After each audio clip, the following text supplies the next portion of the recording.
Boa noite, o Senado agora está no ar.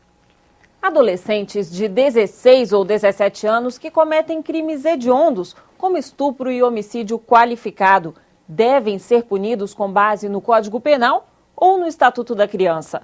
A Comissão de Constituição e Justiça analisou a proposta que reduz a maioridade penal e, por maioria, decidiu que a lei deve ficar como está. A proposta apresentada pelo senador Aloysio Nunes prevê a redução da idade penal para 16 anos apenas em casos específicos, como os crimes hediondos. E mesmo assim, só após pedido feito por um promotor e aceito por um juiz da Vara da Infância e Adolescência. Pela PEC, o jovem infrator terá que passar ainda por exames para comprovar se ele tem ou não compreensão da gravidade do crime praticado. Aquele adolescente que tocou fogo no índio aqui, o índio Galdino, em Brasília, que estudava num colégio de classe média, que veio de uma família bem constituída, será que não tinha condições de entender que tocando fogo no índio ia matá-lo? O senador Randolfo Rodrigues apresentou o voto em separado pela rejeição da matéria, segundo ele, inconstitucional. A presente proposta de alteração do texto constitucional encontra óbice, claro, nos limites impostos pela própria Constituição, ao vedar propostas de emenda constitucional que visem abolir direitos e garantias individuais. Foi um longo debate. Se um jovem de 15 anos e 11 meses cometeu um crime, nós vamos baixar então a maioridade penal de 16 para 15?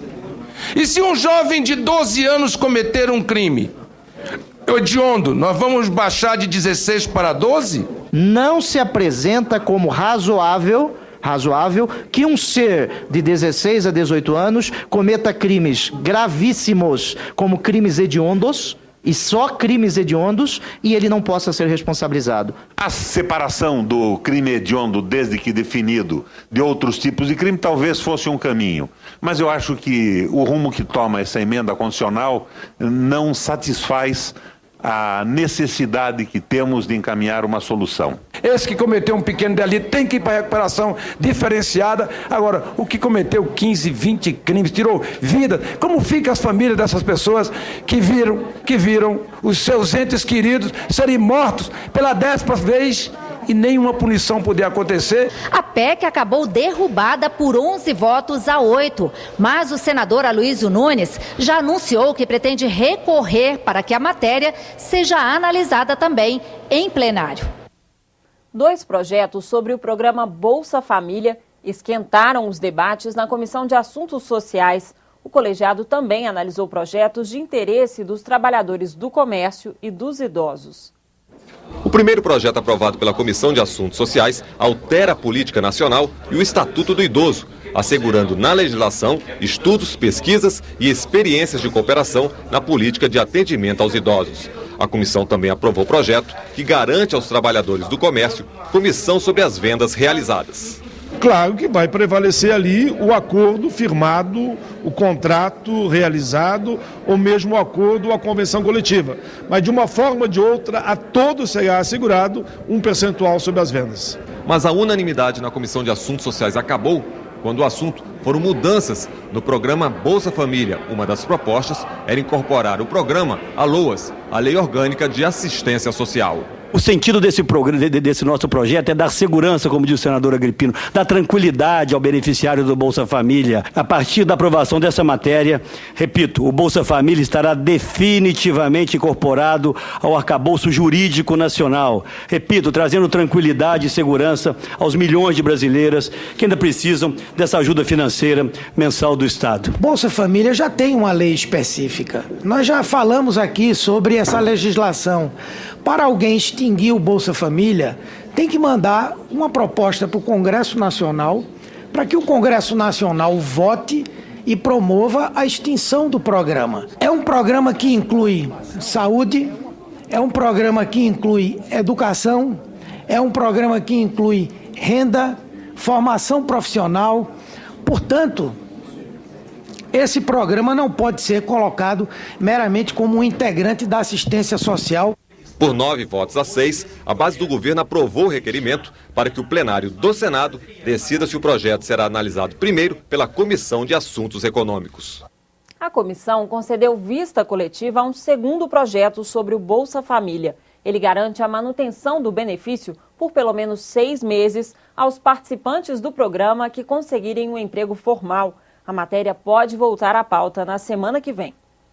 Centros de tortura a poucos metros do Palácio do Planalto eram realidade durante a ditadura militar. A revelação foi feita pelo Sindicato dos Jornalistas do Distrito Federal em audiência pública hoje, na Subcomissão da Memória, Verdade e Justiça do Senado. Em tempos de turbulência, a tarefa de relatar os acontecimentos para a sociedade tem se mostrado perigosa.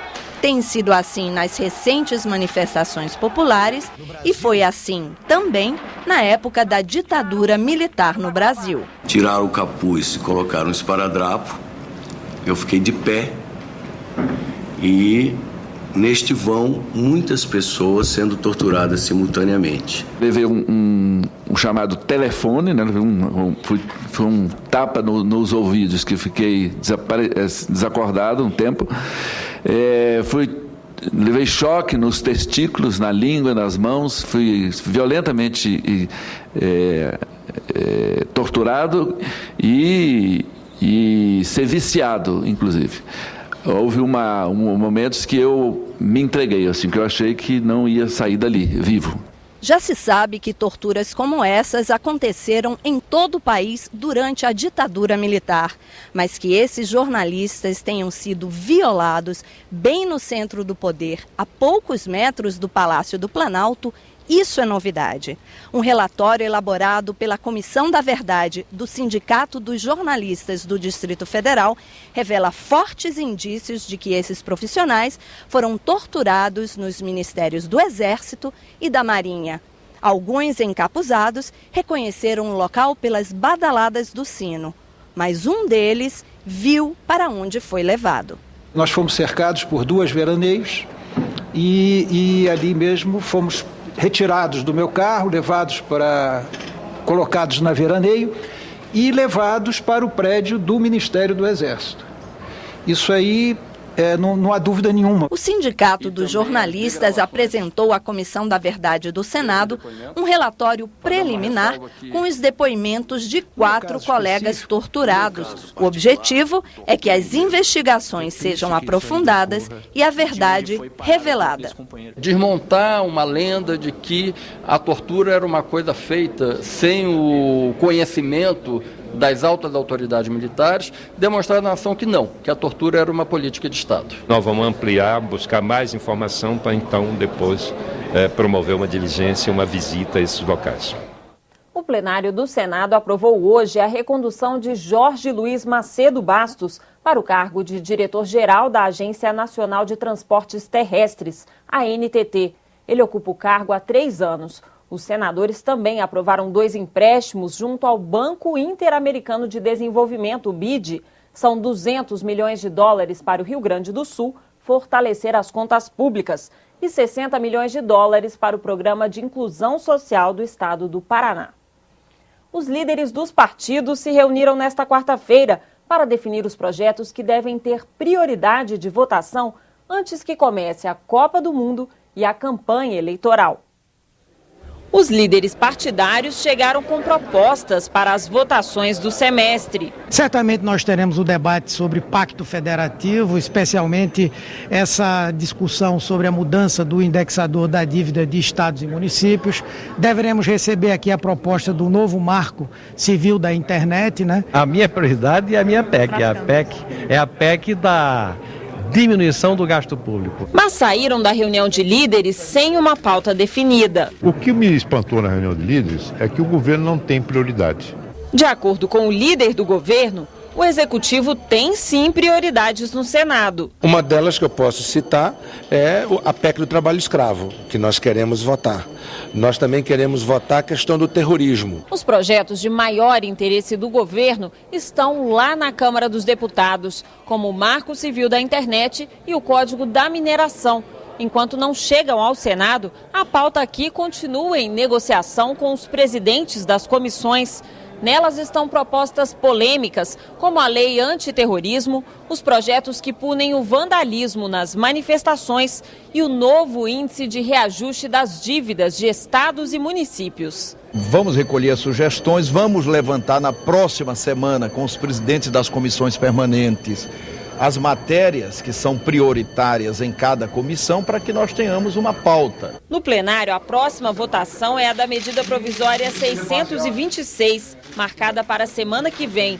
A MP destina 2,5 bilhões de reais ao FIES, o Programa de Financiamento Estudantil nas Universidades Privadas.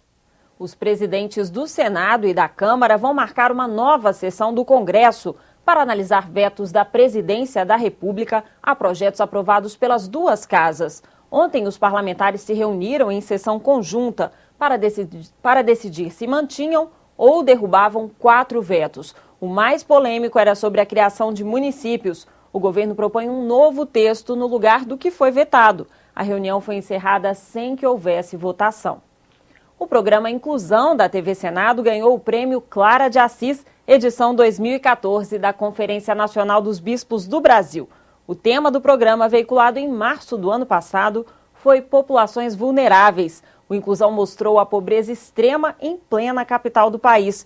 Uma das reportagens que mostra famílias que conseguem matar a fome dos filhos graças à ajuda de grupos de voluntários.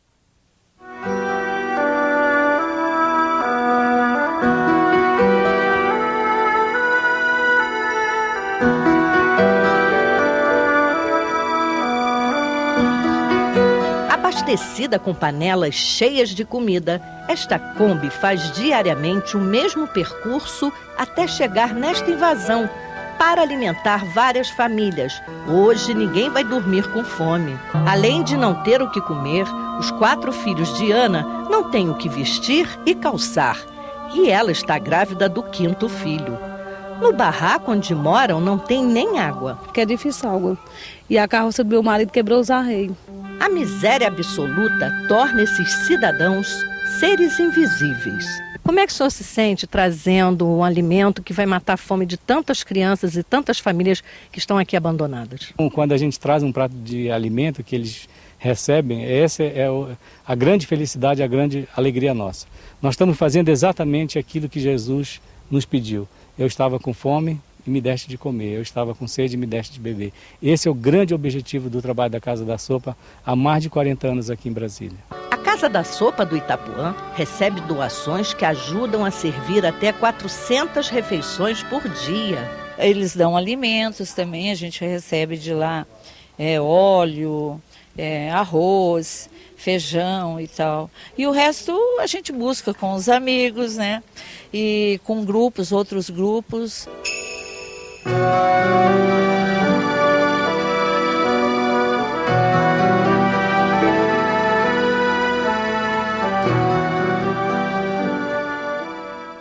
O prêmio Clara de Assis será entregue à jornalista Solange Calmon, diretora do programa Inclusão, no dia 1º de maio, em Aparecida, São Paulo.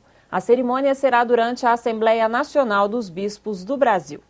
Você terá outras informações a qualquer momento em nossa programação e nesta quinta-feira, às 8h15 da manhã, no Senado em Dia. Boa noite.